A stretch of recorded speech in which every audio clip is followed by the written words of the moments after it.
जय जगन्नाथ। मजा कथा शुणा। नकली जगार असली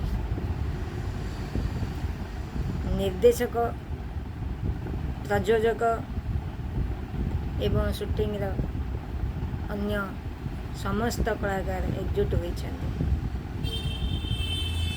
शूटिंग आरंभ होगा जाऊँगी किंतु ता पूर्व प्रयोजक कहले निर्देशक को तुम्हें शूटिंग रे एते लोक को सामिल करिछ तांको टंका देव किए। निर्देशक कहते फिल्म करवा माने ही बजेट अधिका खर्च हो।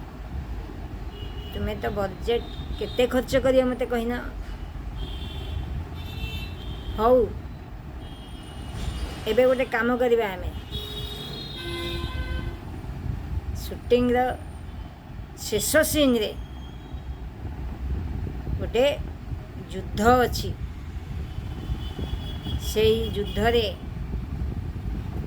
आमे कौन करवा ना नकली गुली जगार असली गुली भरी देवा। भय आउ केही रहिबे नहीं। समस्ते से जगह छाड़ी चंपट मारिबे।